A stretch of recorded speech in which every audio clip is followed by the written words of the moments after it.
Les fêtes sont terminées et puis maintenant la vie reprend son cours avec toujours les mêmes questions, élections ou pas. Et Ambaro reçoit ce jour donc un des membres de la CENI, en la personne de Monsieur Thierry Rakout-Narif. Bonjour à vous. Bonjour madame, et je vous remercie de nous avoir invités sur cette émission.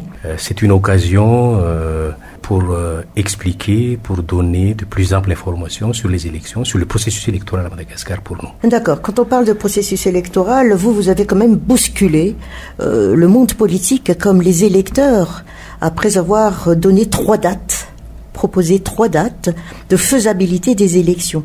Mais on parle aussi qu'il manque encore un certain montant. Mais est-ce que ce n'était pas un peu trop tôt d'avoir donné ces dates par rapport à ce manque financier? La CENI, c'est un organe technique. Donc, les 3 dates que nous avons proposées, donc, ce sont des dates fixées sur la base technique des préparatifs des élections. Actuellement, vous avez dit qu'il y a un gap de quelques milliards pour pouvoir organiser les 2 tours des élections présidentielles. Que ce soit le mois d'août ou le mois de novembre ou le mois de mai 2019. Le gap à chercher pour pouvoir organiser les 2 tours des élections présidentielles avoisine donc les 16 milliards d'arrière.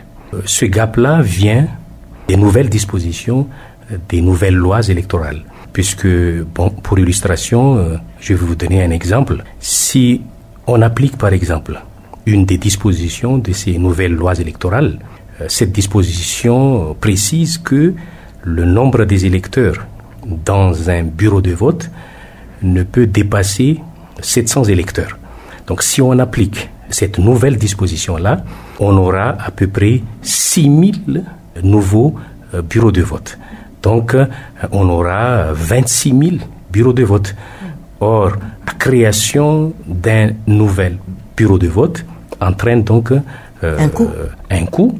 Et c'est pas le moindre coût, mais puisqu'il y a, par exemple, si on crée un bureau de vote, donc il faut une nouvelle urne transparente, une isoloir, des indemnités pour les membres du bureau de vote. Donc, ça va coûter, si on compte 6 000, si on crée 6 000 nouveaux bureaux de vote, ça va nous coûter quelques milliards d'arrière. Oui, mais techniquement, cela veut dire aussi quand même, si on garde donc par rapport aux 700 électeurs ou autres, c'est-à-dire que par rapport aux lois qui existent ou par rapport aux heures que vous donnez clôture ici donc du vote, ça peut traîner jusqu'au lendemain matin, non, à cette allure-là, si on se cantonne sur l'ancien. Pour la CENI, techniquement parlant, on peut utiliser encore les anciennes dispositions légales, puisque depuis des années, nous n'avons pas limité le nombre des électeurs dans un bureau de vote. Et ça se passe très bien depuis.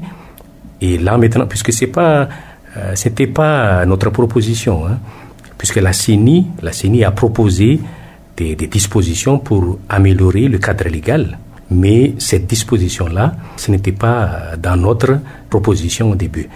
Mais pour nous, donc, si on se passe, c'est-à-dire si on n'applique pas cette disposition-là, si on reste sur la base des listes électorales actuelles, techniquement, on peut organiser les élections présidentielles à Madagascar. C'est-à-dire, nous ne sommes pas obligés d'appliquer cette nouvelle disposition, surtout en ce moment, surtout dans cette situation où il y a un gap énorme à chercher pour pouvoir appliquer cette disposition-là. On va revenir sur le gap, mais dites-moi, c'est-à-dire faire souffrir quand même les électeurs qui ont cette soif d'aller voter quand même par rapport à toutes ces années qui se sont passées, quand même, si on parle d'élections. Les zones enclavées comme un long de fer, puisque c'était toujours été mis sous le tapis, que les zones enclavées souffraient quand même. Pour la CENI, les élections présidentielles doivent se dérouler cette année. Ça, c'est clair.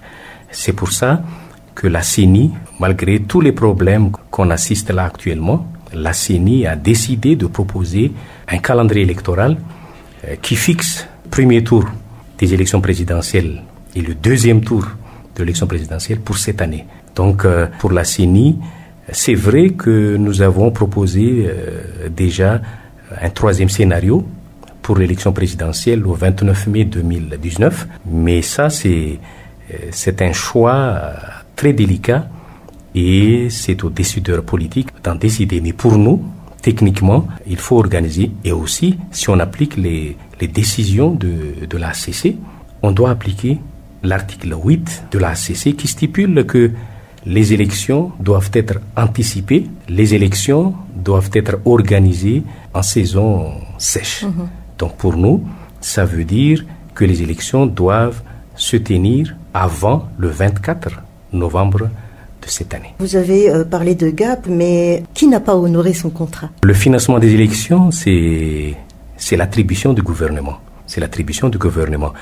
Et l'attribution du gouvernement est aussi l'attribution de nos partenaires techniques et financiers. Et nous avons déjà rencontré le Premier ministre et le ministre de l'Intérieur. Et le Premier ministre nous a confirmé qu'il va faire tout ce possible pour trouver ce gap-là. Ils ont donné un deadline pour ce gap ou parce que tout dépend de là aussi quand même. Tout le dépend. Premier ministre, le Premier ministre, vous voulez dire le Premier ministre? Non, mais il nous a dit qu'il va trouver le financement des élections présidentielles. Il va trouver le financement nécessaire pour ce gap, pour combler ce gap-là. Mais du côté de la communauté internationale, il y a aussi un gap à combler. C'est pas seulement du côté des financements propres à l'État, mais aussi du côté de notre partenaire technique et financier.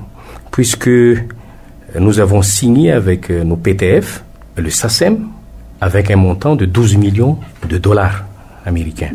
Mais là, actuellement, à l'heure où l'on parle, il y a encore un gap de 5 millions de dollars. Et ce gap-là, les responsables du SACEM, c'est-à-dire le PNUD en particulier, fait aussi tout ce possible pour combler ce gap-là. Oui, mais si l'on revient d'abord du côté malgache, après on veut voir du côté des PTF, à quoi ça sert la LFR, étant donné qu'en principe, si on sait qu'on va faire une élection, pourquoi vous n'avez pas alerté, interpellé en disant, écoutez, il y a des élections, où en est-on par rapport au LFR? On a déjà envoyé des lettres, des propositions, c'est-à-dire on a déjà signalé le ministère des Finances, et c'est pas seulement des lettres, mais nous avons discuté avec Madame la ministre des Finances et du Budget, mais là, on trouve que dans les lois des finances rectificatives que l'Assemblée nationale et que les parlements vont voter là prochainement, il n'y a rien pour les élections. Bon, c'est-à-dire, si nous avons demandé le financement de 16 milliards d'arrière pour combler le gap que j'ai dit tout à l'heure, si on regarde les projets de loi des finances rectificatives, il n'y a rien là-dedans. Et au niveau des PTF, par contre, oui, il y a des encouragements, il y a également des participations, il y a des aides, parfois même des aides plutôt matérielles que financières, mais comme ils ont dit, ils peuvent le trouver. Mais selon vous, est-ce qu'il n'y a pas quand même une certaine crainte par rapport à la date donnée pour les élections? Peut-être tout part de là. Une confirmation de la partie malgache. Nous avons déjà discuté avec nos PTF. Ils ont leurs propositions aussi. Ils nous ont dit que pour nous, il vaut mieux organiser les élections présidentielles pour cette date. Mais je ne peux pas dire c'est la date là, ici. Mais la date proposée par la communauté internationale, c'est la date qui leur convient donc pour trouver les financements nécessaires pour pouvoir honorer leur engagement, puisque là, donc, cette situation-là, c'est pas prévu au début. Voilà. L'anticiper. Et voilà, les élections anticipées réclamées par la HCC, c'est pas prévu pour tout le monde. Donc, c'est pas la faute des communautés internationales. S'ils sont là actuellement bousculés, et ils demandent donc de ne pas anticiper trop les élections pour pouvoir, puisqu'ils ont beaucoup d'attributions là dans cette élection présidentielle. Hein. Ils ont pris donc en main, par exemple, l'achat des urnes transparentes, des isoloirs, l'impression des bulletins uniques, le transport de ces bulletins uniques-là de l'Afrique du Sud vers les bureaux de vote et tout ça. Ils n'ont pas prévu que ces élections-là vont passer d'une manière anticipée.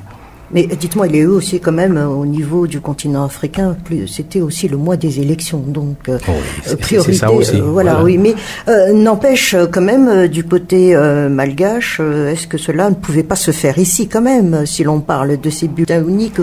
Pourquoi on parle d'indépendance?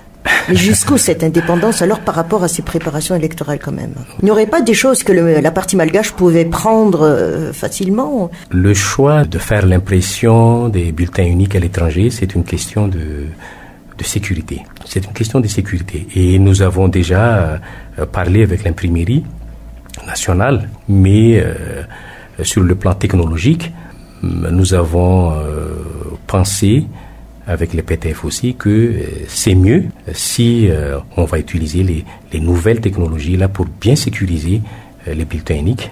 Donc il vaut mieux faire les impressions de ces bulletins uniques là à l'extérieur. La CENI avait fait part que pour elle, elle est prête techniquement. Et tout revient maintenant aux décideurs. Voilà, mais ça veut dire quoi exactement? Nous affirmons ici que la CENI est prête techniquement à organiser les élections présidentielles. Qu'est-ce qu'on entend par technique? Techniquement, c'est-à-dire on est déjà prêt sur le plan ressources humaines, sur le plan formation, sur le plan sensibilisation, éducation. Mais la balle est maintenant dans le cas du gouvernement. C'est-à-dire si on nous donne là maintenant une assurance que les 40 milliards et le gap de 16 milliards derrière vont être disponibles là actuellement. Donc même à partir du mois de septembre, octobre, novembre, on peut organiser les élections présidentielles. Donc ce ne sera pas le mois d'août? Non, c'est pas possible. C'est pas possible. La date de 29 août que nous avons proposée là au mois de mai, c'est déjà dépassé, puisque au moins il nous faut 120 jours avant la date du scrutin. Il faut que le décret portant convocation des électeurs soit sorti 120 jours avant la date du scrutin. Donc si on regarde le calendrier, donc si on va prendre la date du 29 août, c'est pas suffisant.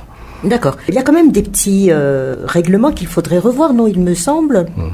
Et cela se discute au niveau de l'Assemblée, n'est-ce pas? Ou est-ce que le gouvernement peut tout de suite prendre des décisions? Là, actuellement, donc, pour la CENI, les lois électorales sont déjà promulguées. Donc, pour la CENI, les élections présidentielles qui vont venir vont être régies donc par ces 3 nouvelles lois électorales.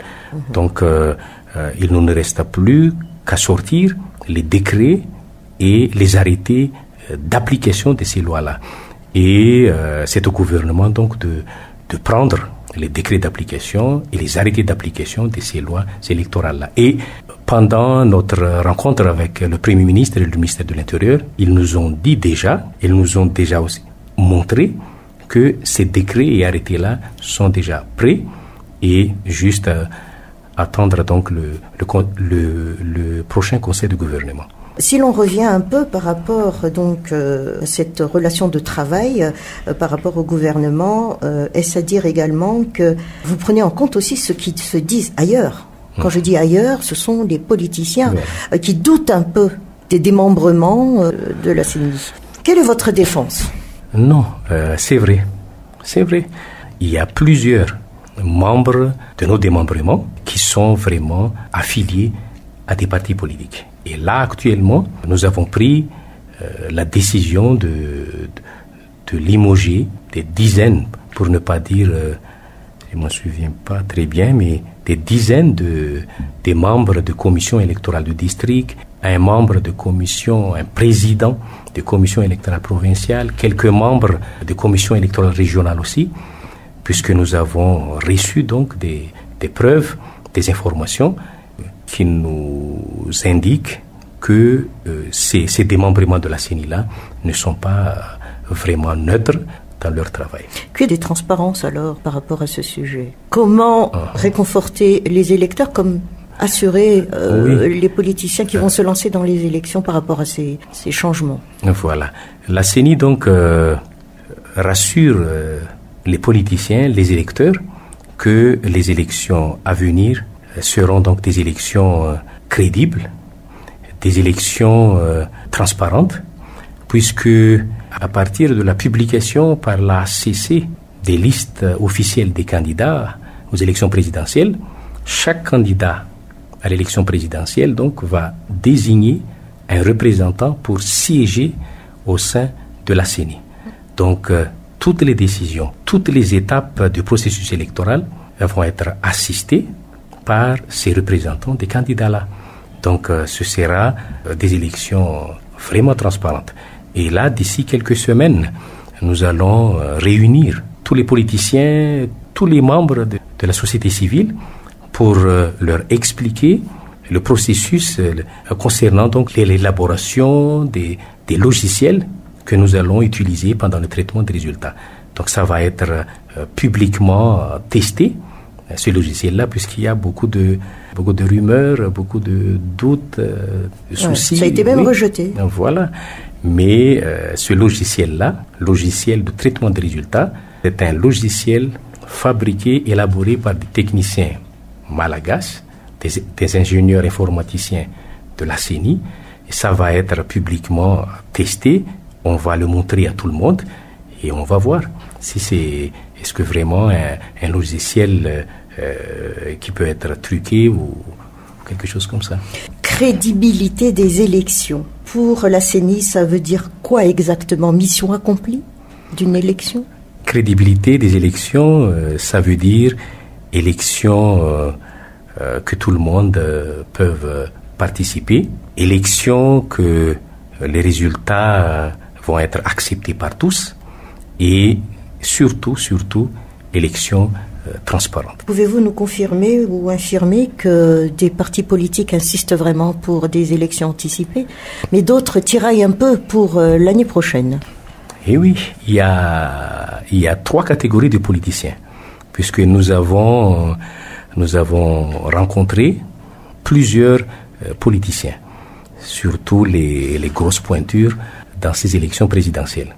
Et il y a clairement trois catégories. Il y a la catégorie des politiciens qui exigent une élection présidentielle anticipée, c'est-à-dire avant le mois d'octobre. Il y a une catégorie de politiciens qui exigent donc l'organisation de ces élections présidentielles-là dans le délai constitutionnel, c'est-à-dire entre 25 novembre et le 25 décembre de cette année. De pluie. Oui. Et il y a aussi la 3e catégorie qui demande l'organisation de ces élections présidentielles-là après le 26 juin de l'année 2019. C'est-à-dire même après la date de 29 mai que nous avons proposée pour des élections reportées. Et comment voyez-vous ce comportement par rapport à votre mission même? Est-ce que vous avez votre indépendance par rapport à cela? Oui, c'est pour ça. C'est très difficile de réconcilier donc ces 3 catégories de politiciens-là. Donc nous avons pris notre décision, notre responsabilité, et nous avons proposé un projet de calendrier électoral que nous avons bien étudié et que nous avons basé sur la décision de la CC et sur la préparation que nous avons déjà fait depuis. Ça, ce sont les 3 catégories de politiques. Mais l'électeur en soi dans tout cela, comment vous allez les sensibiliser maintenant par rapport à une date donnée après? Là maintenant, on attend encore la décision du gouvernement. C'est pour ça que la CENI donc demande au gouvernement de se décider le plus vite possible. Est-ce qu'on va faire vraiment cette élection-là cette année ou on va les reporter?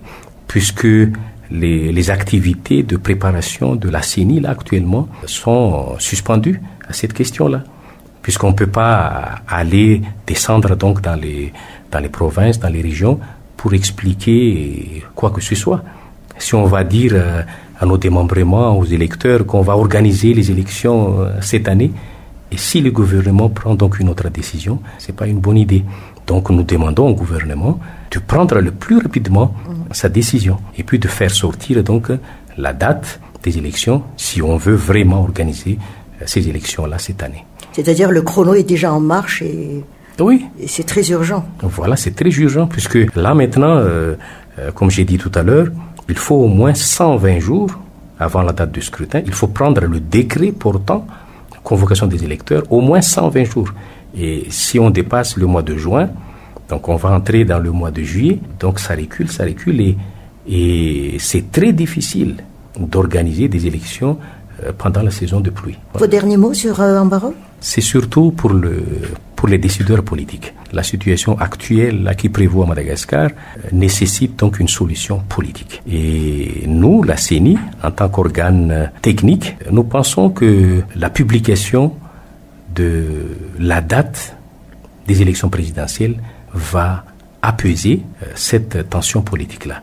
Puisque si on annonce la date des élections présidentielles, nous croyons que tout le monde va se préparer pour ces élections-là et la situation politique va un peu s'apaiser. C'était l'Ambaro de Thierry Recotenarive, membre ici de la CENI. Sans doute les semaines à venir seront assez palpitantes pour attendre aussi cette date des élections. Merci encore à vous. Merci beaucoup, madame.